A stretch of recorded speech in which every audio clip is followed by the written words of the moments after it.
बिस्मिल्लाहिर्रहमानिर्रहीम। पाकिस्तान समेत दुनिया भर में जब नाजायज़ तसल्लुत कायम करना हो तो सबसे पहले आज़ादी इज़हार राय का गला घोंटा जाता है।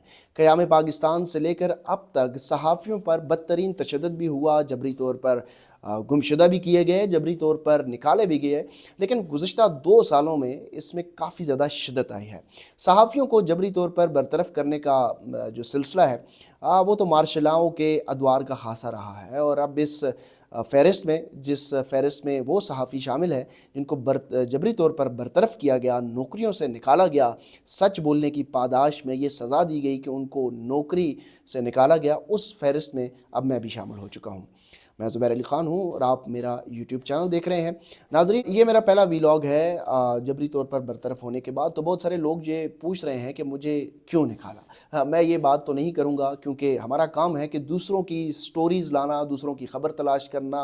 अक्सर औक़ात जो है इसमें हम ख़ुद भी ख़बर बन जाते हैं, लेकिन मैं इसके ऊपर कुछ ज़्यादा बात नहीं करूँगा, क्योंकि जो लोग मुझे सुनते हैं, जो लोग मुझे जानते हैं, जो लोग मुझे ट्विटर के ऊपर फॉलो करते हैं, जो यूट्यूब के मुख्तलिफ़ प्लेटफॉर्म्स के ज़रिए मुझे सुनते आ रहे हैं, उनको पता है कि मुझे क्यों निकाला गया। और इसके कॉन्सिक्वेंसेस मुझे भी पता थे कि ये एक ना एक दिन तो होना है।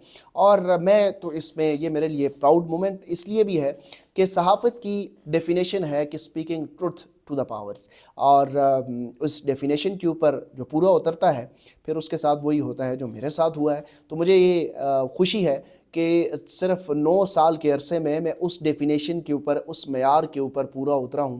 हालांकि लोगों को 15-15, 20-20 साल लग जाते हैं, बल्कि पूरी ज़िंदगी इस शोबे में रहते हैं और इसका गलत इस्तेमाल करके कहीं और निकल जाते हैं। लेकिन अल्हम्दुलिल्लाह मेरा ज़मीर ये मुतमईन है कि मैंने इस शोबे की उस डेफिनेशन के ऊपर पूरा उतरा और उस मेयार के ऊपर जो है वो पूरा उतरा हूँ। मैं इसके पैटर्न के ऊपर भी आपको बात करना चाहूँगा कि ये हो क्या रहा है और क्यों हो रहा है, क्योंकि ये सिर्फ मेरा मामला नहीं है।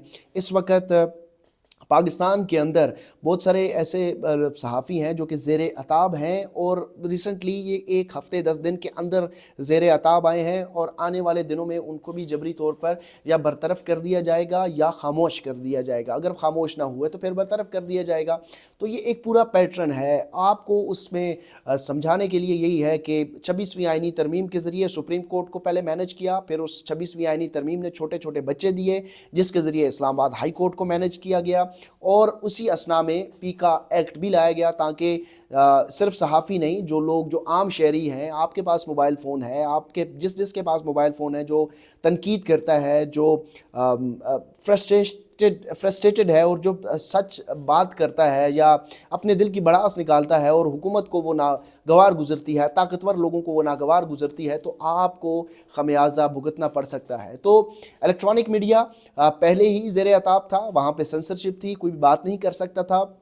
जो लोग काशिफ अब्बासी की तरह, हामिद मीर की तरह, जो फिर भी थोड़ा सा उस रेड लाइन को टच करने की भी कोशिश करते थे, उनको भी ज़ेर अताब बनाया गया। आपको पता है काशिफ अब्बासी साहब को 2 हफ्ते के लिए ऑफ़र किया गया। कब तक ऑफ़र है, वापस आएंगे, किन शराइत के साथ आएंगे, इसका अभी तक तो इल्म नहीं है। खैर, बात यह है कि अब एंकर से मामला नीचे चला आ रहा है रिपोर्टर्स तक, और उन रिपोर्टर्स तक जो डिजिटल मीडिया के ऊपर ज़्यादा वोकल है। तो इलेक्ट्रॉनिक मीडिया मैनेज कर लिया गया, अब डिजिटल मीडिया के ऊपर हाथ डाला जा रहा है और उन लोगों की आवाज़ों को दबाने की कोशिश की जा रही है। लेकिन देखें, अरशद शरीफ के साथ जो कुछ हुआ, इमरान रियाज के साथ जो कुछ हुआ, माजी में जितने सहाफ़ियों के साथ लोगों को कोड़े भी मारे गए, लेकिन हक़ की, सच की आवाज़ जारी रही, सच तलाश करने की जदोजहद जारी रही। मेरा भी वादा है कि सच तलाश करने की जदोजहद जो है वो जारी रहेगी।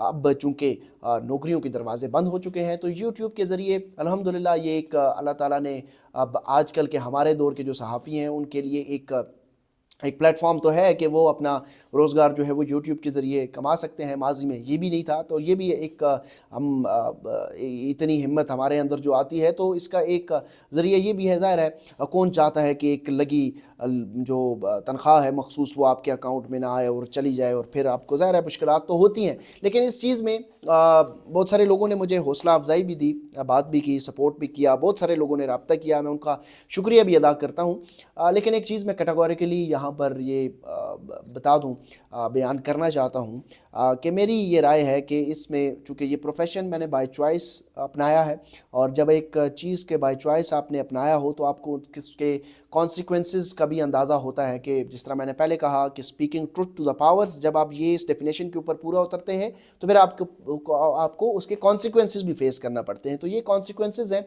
जो कि मैं फेस कर रहा हूँ, लेकिन ये मेरी अपनी चॉइस है, मैंने किसी के ऊपर ये मेरा एहसान नहीं है, ये मेरे पाकिस्तान का, मेरी मिट्टी का मेरे ऊपर कर्ज था जो कि मुझे अदा करना है। और आज़ादी जो हम बात करते हैं, आज़ादी इज़हार राय की, आज़ादी फ्रीडम ऑफ प्रेस की, ह्यूमन राइट्स की, जब हम ये बात करते हैं तो इसके लिए फिर जदोजहद भी करनी पड़ती है। आज़ादी जो है वो आपको प्लेट में नहीं मिलती, उसके लिए आपको कुर्बानियाँ देनी पड़ती हैं। तो ये एक छोटी सी कुर्बानियाँ हैं, और इसके साथ साथ ये मेरा किसी के ऊपर एहसान नहीं है। ये मैं भी क्लियर हूँ, आप सबको भी ये क्लैरिटी होनी चाहिए कि आप जिस जिस शोबे में काम कर रहे हैं उसके अंदर रहते हुए आपको ये जद्दोजहद करनी है, ये कुर्बानियाँ देनी है, तब जाकर हम जो है वो जो बात करते हैं आज़ादी की, जो बात करते हैं आइन की, वो हम जो है वो हासिल कर सकेंगे। ये सिलसिला इस जद्दोजहद का ये जारी रहेगा।